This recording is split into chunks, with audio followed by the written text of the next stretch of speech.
श्रीमते रामानुजाय नमः। श्री आलवंदार स्तोत्रम स्तोत्ररत्नम। स्वादयन्निह सर्वेषां त्रयन्तार्थं सुदुर्ग्रहं स्तोत्रयामास योगीन्द्रस्तं वन्दे यामुनाह्वयम्। स्वादयन्निह सर्वेषां त्रयन्तार्थं सुदुर्ग्रहं स्तोत्रयामास योगीन्द्रस्तं वन्दे यामुनाह्वयम्। नमो नमो यामुनाय यामुनाय नमो नमः। नमो नमो यामुनाय यामुनाय नमो नमः। नमो यामुनपादाब्ज रेणुभिः पावितात्मने विदिताखिलवेद्याय गुरवे विदितात्मने। नमो चिन्त्याद्भुताक्लिष्ट ज्ञानवैराग्यरासये नाथाय मुनये गाध भगवद्भक्तिसिन्धवे। तस्मै नमो मधुजिदङ्घ्रि सरोजतत्त्वा ज्ञानानुरागमहिमातिशयान्तसेम्ने।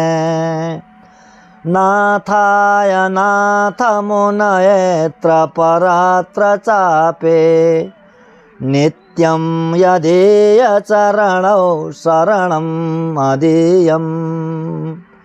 भूयो नमो परिमिताच्युत भक्तितत्त्व ज्ञानामृताब्धिपरिवाह शुभैर्वचोभिः।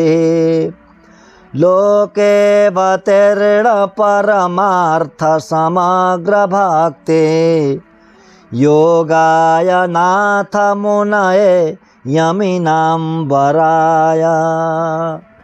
तत्त्वेन यस्तिदचिदेश्वर तत्स्वभाव भोगापवर्गतदुपाय गतिरुदारा। सन्दर्शयन्निरमिमितपुराणरत्नं तस्मै नमो मुनिवराय पराशराय। माता पिता युवतयस्तनया विभूते सर्वं यदेव नियमेन मदन्वयानाम्।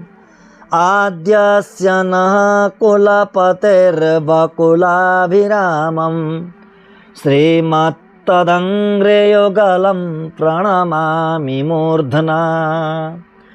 यन्मूर्ध्नि मे श्रुतिशिरस्सु च भाति यस्मिन् अस्मन्मनोरथपथ सकलसमेते।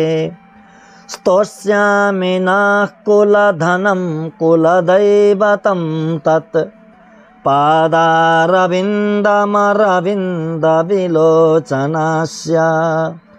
तत्त्वेन यस्य महिमार्णवशीकराणो शक्यो न मातुमपि सर्वपितामहाद्यैः। कर्तुं तदीयमहिमास्तुतिमुद्यताय मह्यं नमोऽस्तु कवये निरपत्रपाय। यद्वाश्रमावधि यथा मतिवाप्यसक्ता स्तौम्येव मे खलु तेऽपि सदा स्तुवन्तः। वेदाश्चतुर्मुखमुखाश्च महार्णवान्तः को मज्जतोरणुकुलाचलयोर्विशेषः। किञ्चैष शक्त्यतिशयेन नु तेऽनुकम्प्य स्तोतापितो स्तुतिकृतेन परिश्रमेण। तत्र श्रमास्तु सुलभो मम मन्दबुद्धे ऋत्युद्यमोऽयमुचितो मम चाब्जनेत्रः। नावेक्षसे यदि ततो भुवनान्यमुने नालं प्रभो भवितुमेव कुतः प्रवृत्तिः एवं निसर्गसुहृदे त्वयि सर्वजन्तो स्वामिन्न चित्रमिदमाश्रितवत्सलत्वम् स्वाभाविकानवधिकातिशयेषि त्रित्वं नारायणात् त्वयि न मृष्यति वैदिकः कः ब्रह्मा शिवा शतमख परमेश्वराडे ते तेऽपि यस्य महिमार्णवविप्रुषस्ते कश्रेया परमसत्त्वसमाश्रयः कः पुण्डरीकनयन पुरुषोत्तमः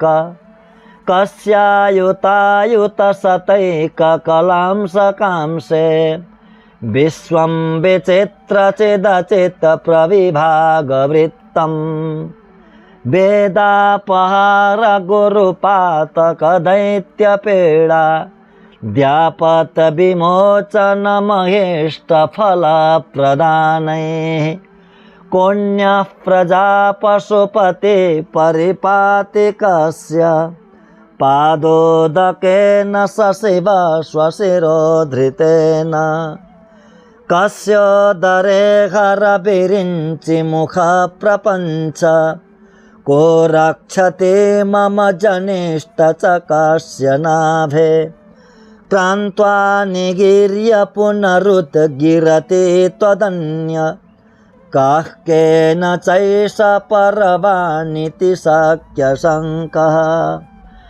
त्वां शीलरूपचरितैः परमा प्रकृष्ट सत्त्वेन सात्विकतया प्रबलैश्च शास्त्रैः प्रख्यातदैव परमार्थविदां मतैश्च नैवासुरप्रकृतयः प्रभवन्ति बोद्धुम् उल्लङ्घिता त्रिविधसीमसमातिशाये सम्भावनं तव परिभ्रडिमस्वभावम् मायाबलेन भवतापि निगूह्यमानं पश्यन्ति केचिदनिशं त्वदनन्यभावाः यदण्डमण्डान्तरगोचरं च यत् दशोत्तराण्यवर्णानि यानि च गुणाप्रधानं पुरुषपरं पदं परात् परं ब्रह्म च ते विभूतयः वशे वदान्यो गुणवान् ऋजोषुचेर्मृदुर्दयालुर्मधुरस्थिरः समः कृते कृतज्ञस्त्वमसि स्वभावतः समस्तकल्याणगुणामृतो दधिः उपर्युपर्यब्जभुवोऽपि पुरुषान् प्रकल्प्यते ये शतमित्यनुक्रमात् गिरस्त्वदेकैकगुणाबधिप्सया सदा स्थिता नोद्यमतोऽतिशेरते त्वदाश्रितानां जगदुद्भवस्थिते प्रणाशसंसारविमोचनादय भवन्ति लीलाविधयश्च वैदिकास्त्वदीयगम्भीरमनोनुसारिणः नमो नमो वाङ्मनसाति भूमये नमो नमो वाङ्मनसैकभूमये नमो नमोऽनन्तमहाविभूतये नमो नमोऽनन्तदयैकसिन्धवे न धर्मनिष्ठोऽस्मि न चात्मवेदी न भक्तिमान् त्वच्चरणारविन्दे अकिञ्चनोऽनन्यगति शरण्य त्वत्पादमूलं शरणं प्रपद्ये। न निन्दितं कर्म तदस्ति लोके सहस्रशोऽयन्न मया व्यधाये सोऽहं विपाकावसरे मुकुन्द क्रन्दामि सम्प्रत्यगतेस्तवाग्रे निमज्जतोऽनन्तमहार्णवान्त चिराय मे कुलमिवासि लब्ध त्वयापि लब्धं भगवन्निदानीम् अनुत्तमं पात्रमिदं दयायाः अभूतपूर्वं मम भावि किं वा सर्वं सहे मे सहजं हि दुःखम् किन्तु त्वदग्रे शरणागतानां पराभवो नाथ न तेऽनुरूपः निराशा कस्यापि न तावदोत्साहे महेशहातुं तव पादपङ्कजम् रुषा निरास्तोऽपि शिशुस्तनन्धयो न जातु मातु चरणौ जिहासते तवामृतस्यन्दिनि पादपङ्कजे निवेशितात्मा कथमन्यदेच्छति स्थितेरविन्दे मकरन्दनिर्भरे मधुव्रतो नेक्षुरसं हि वीक्षते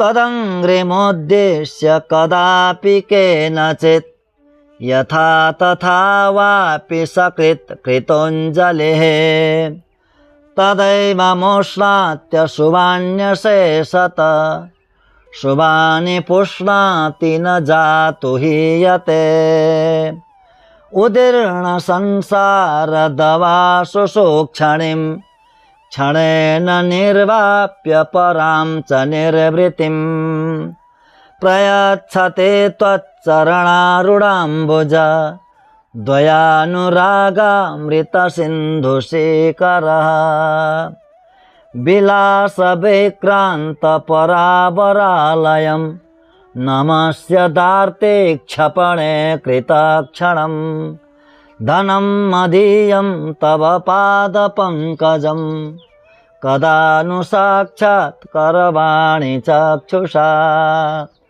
कदा पुनः शङ्खरथाङ्गकल्पक ध्वजारविन्दाङ्कुशवज्रलाञ्छनं त्रिविक्रमा त्वच्चरणाम्बुजद्वयं मदीयमूर्धन्यमलङ्करिष्यते विराजमानोज्ज्वलपीतवाससं स्मितात्तशेषूर्णसमामलच्छविं निमग्ननाभिं तनुमध्यमुल्लसत् विशालवक्षस्थलशोभिलक्षणं चकाशतं ज्याकिणकर्कशैः शुभैः चतुर्भिराजानुविलम्बिभिर्भुजैः प्रियावतं श्रुतपलकर्णभूषण श्लथालकाबन्धविमर्दशंसिभिः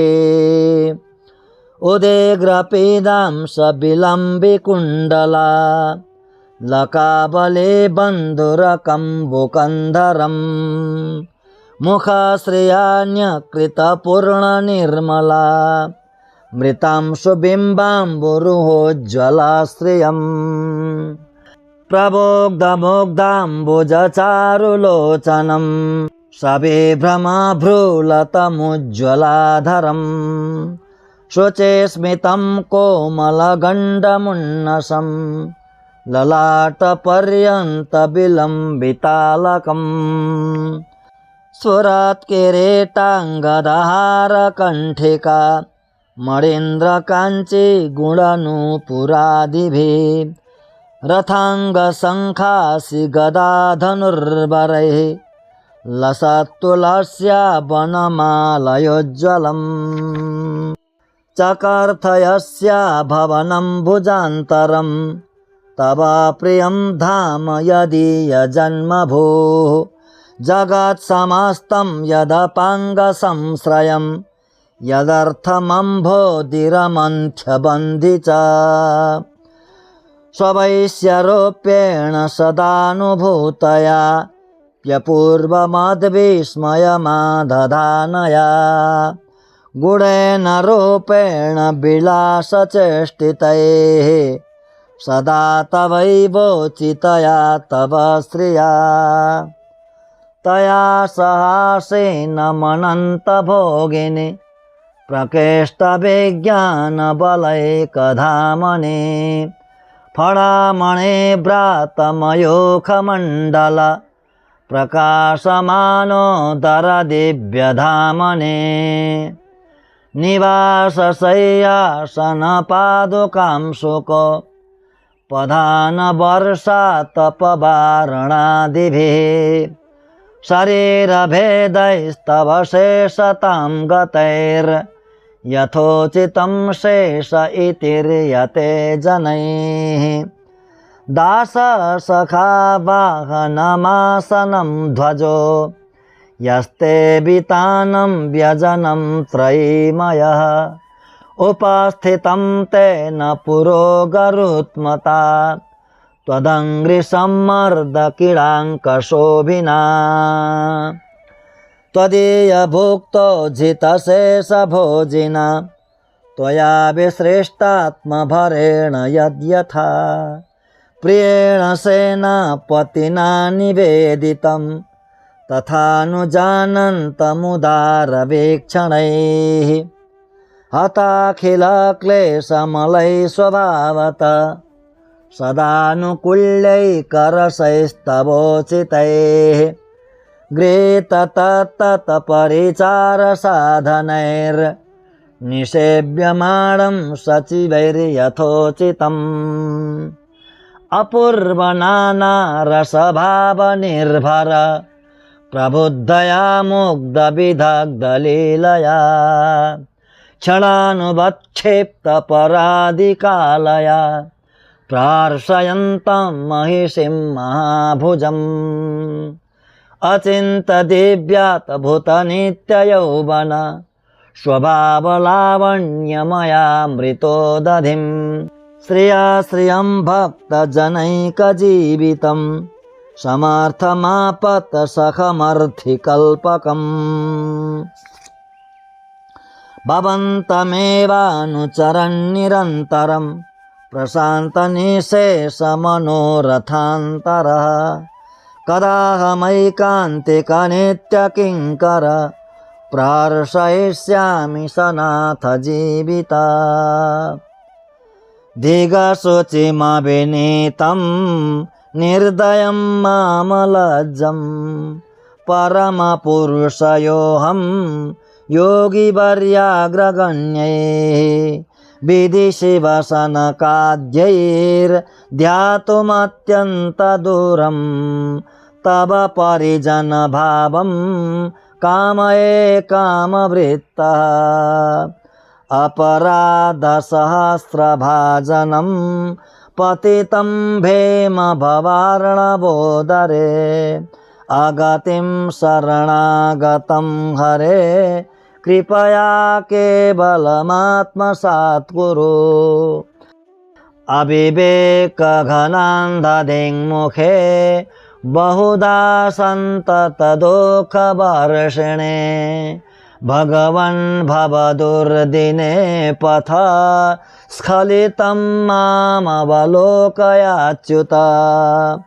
न मृषा परमार्थमेव मे शृणु विज्ञापनमेकमग्रतः यदि मे न दयिष्यसे ततो दयनीयस्तव नाथ दुर्लभः तदहं त्वदृतेन नाथवान् मदृते त्वं दयनीयवान्न च विधिनिर्मितमेतदन्वयं भगवन् पालय मास्मजीहप वपुरादिषु योऽपि कोऽपि वा गुणतोषानि यथा तथाविध तदयं तव पादपद्मयोः अहमद्यैव मया समर्पितः मम नाथ यदास्ति योऽस्म्यहं सकलं तद्धि तवैव माधव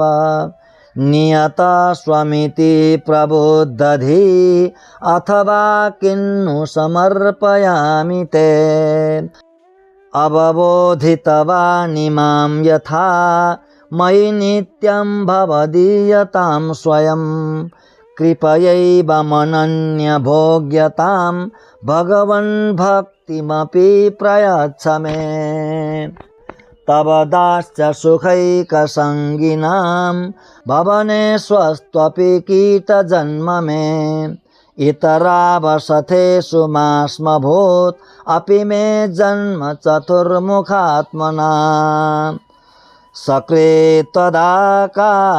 विलोकनाशया तृणीकृतानुत्तमभोक्तिमुक्तिभिः महात्मभिर्मामवलोक्यतां नय क्षणेऽपि ते यत् विरहोति दुस्सह न देहं न प्राणान् न च सुखमशेषाभिलषितं न चात्मानं नान्यत् किमपि तव शेषत्वविभवात् बहिर्भूतं नाथ क्षणमपि सहेयातु शतधा विनाशं तत्सत्यं मधुमथन विज्ञापनमिदम् दुरन्तस्यानादे रपरिहरणीयस्य महतो विहीनाचारोऽहं नृपशुरशुभस्यास्पदमपि दयासिन्धो बन्धो निरवधिकवात्सल्यजलधे तव स्मारं स्मारं गुणगणमितीच्छामि गतभिः अनिच्छन्नप्येवं यदि पुनरपीच्छन्निवरज तमच्छन्नच्छद्मा स्तुतिवचनभङ्गिमरचयम् तथापित्थं रूपं वचनमवलम्ब्यापि कृपया त्वमेवैवं भूतं धरणिधर मे शिक्षय मना पिता त्वं माता त्वं दयिततनयस्त्वं प्रियसुहृत् त्वमेव त्वं मित्रं गुरुरपि गतेश्चासि जगतां त्वदीयस्त्वद्भृत्यस्तव परिजनस्त्वद्गतिरहं प्रपन्नश्चैवं सत्यमपि तवैवास्मि भर जनित्वाहं वंशे महति जगति ख्यातयशसां शुचीनां युक्तानां गुणपुरुषतत्त्वस्थितिविदां निसर्गादेव त्वत् चरणकमलैकान्तमनसाम् अधोधपापात्मा शरणदनिमज्जामि तमसे अमर्यादक्षुद्रश्चलमतिरसूया प्रसवभोः कृतघ्नो दुर्बाणेस्मरपरवशो वञ्चनपरः निशंसपापिष्ट कथममितो दुःखजलधेः अपारादोत्तेण तव परिचरेयं चरणयो रघुबर यदभोस्त्वं तादृशो वायसस्य प्रणत इति दयालोर्यस्य चैद्यस्य कृष्ण प्रतिभवमपराधोर्मुग्धसायुज्यदो भो वद किमुपदमागस्तस्य तेऽस्ति क्षमाया ननो प्रपन्ना सकृदेव नाथ तवाहमस्मीति च याचमान तवानुकम्प्य स्मर त्वत्प्रतिज्ञां मदेकवर्जं किमिदं व्रतं ते अकृत्रिमा त्वच्चरणारविन्द प्रेम प्रकर्षावधिमात्मवन्तं पितामहं नाथ मुनिं विलोक्य प्रसीद मद्भृत्य नित्यमचिन्तयित्वा यत्पदाम्भोर्ध्याना विध्वस्ताशेषकल्मषा वस्तुतामुपयातोऽहं यामुनेयं नमामि तं यत्पदाम्भोर्ध्याना विध्वस्ताशेषकल्मषा वस्तुतामुपयातोऽहं यामुनेयं नमामि तं। श्रीमते रामानुजाय नमः।